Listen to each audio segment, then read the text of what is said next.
New tax hike talk from the president. Will it take a toll on jobs across the U.S.? Hi, everyone. I'm Brenda Butner. This is Bulls and Bears. Thousands of jobs getting slashed this week, from eBay to American Express to John Deere. Some predicting it's about to get even worse. So is this any time to be pushing tax hikes? Here they are, the Bulls and Bears this week. Gary B. Smith, Tracy Burns, John Layfield, along with Gary Kaltbaum and Nomi Kantz. Welcome to everybody. Okay, Gary K., tax hike talk. Bad timing? Absolutely bad timing. Look, you have an economy that I think's on stilts, and that's 0% interest rates and the printing of money. I think economic numbers are not as good as they say they are. You have an unemployment rate that's not including the labor participation rate crashing. This is the worst time to do it. You're already seeing some employers getting rid of people, and if you want to get trouble, start raising the taxes of the producers. Okay, Nomi, of course the president says this is exactly the time we should be talking taxes. Yeah, so in the State of the Union this week, the president introduced a series of pieces of legislation that would help the middle class. The middle class that hasn't really, we have record highs right now with our economy, but the middle class has not been affected. So these programs, including paid sick leave, incentives for married couples, $500 for married couples to have health care, child care and health care, all of these incentives will be helping the middle class. You got to pay for it somewhere. And so he's pulling at different places, whether it's hikes for corporations that have not paid any taxes over the past 10 years, or basically taxing unearned income, dividends from different pieces of earned income that have...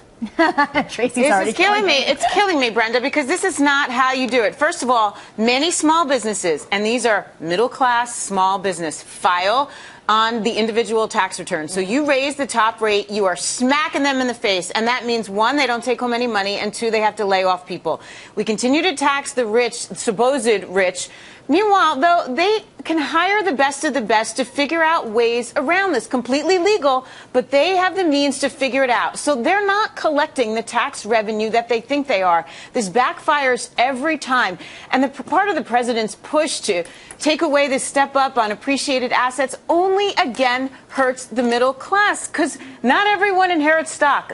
Not everyone is rich that inherits stock. And they're not paying taxes on it. Okay, wait, no. John, let's just talk about the talk itself. I mean, companies have been hit with a recession, new regulations, Obamacare, and now talk of tax hikes after they have already gone through tax hikes. What does that do to hiring? Well, it's got to hurt. It's a matter of economics. And the partisans love to throw out the fact these rich, evil corporations that don't pay any tax. Name five. Name five.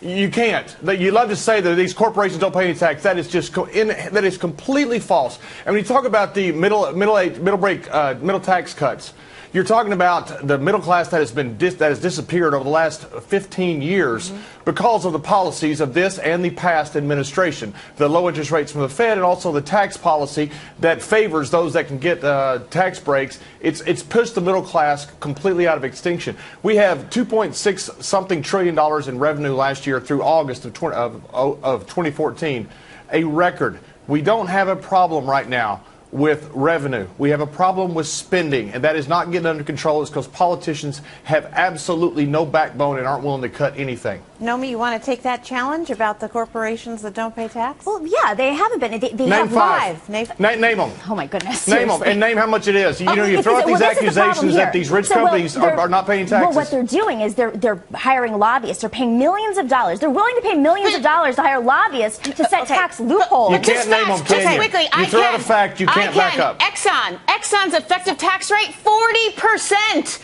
They're paying tax. They're paying a hell of a lot of it. Okay, Gary B., in the end, this is more spending for more government. What does that do to hiring? Brenda, this is going to hurt hiring, and it just boggles. We should accept the fact that this is right out of the Obama playbook. It's, hey, let's get those Mr. Monopoly people out there with their top hat and their tails, living on yachts. We're going to take the money from them, and we're going to spread it around. Because, as we know, that kind of policy has worked so well in the past with the stimulus and all the other taxes that Obama has increased. But let's get back to the basics of why this is going to hurt. This is a capital gains tax. Why do people have capital gains?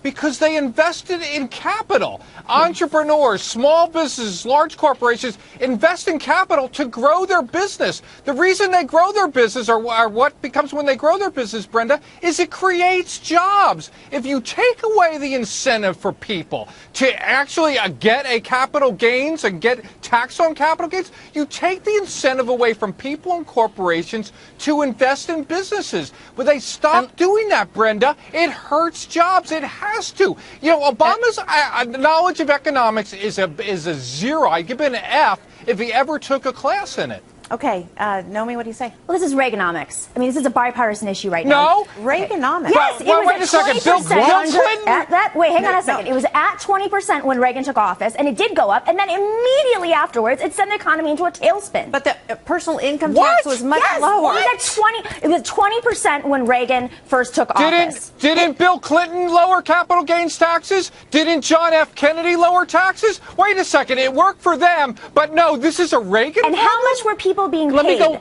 Brenda. What were middle income earners being paid per hour back then? No, it's very Middle low. income You earners gotta pay actually them back somewhere. then were making more than they are now. Hold on, guys. All right, I want to bring John in here. Yeah, it's really easy. If everybody talks at once, you save a lot of time. Nobody can understand anybody, but you do save a lot of time. Look, our tax code is a mess of political favors, and that is bipartisan. That's happened over decades. It's 70-something thousand plus pages. The highest corporate tax rate in the world, the people that pay it, they're the small businesses. You get an LLC, pays 50-something%. We need overall tax reform, and the president just adding a little tax here or there, it's just more Band-Aids. It's just more pages on a complicated tax form, and it does nothing. And what it does, it hurts business, and it hurts business hiring because you need reform. You need something done. Gary Kay, let's forget about whether or not this gets passed. Just the talk alone, doesn't that add uncertainty to people who hire other people? Well, you have people in the boardrooms that are listening to everything that comes out of the mouths of people in Washington, D.C., and all they're hearing right now is, you got to give us more money because we're going to take it from you and dole out a little bit here or there.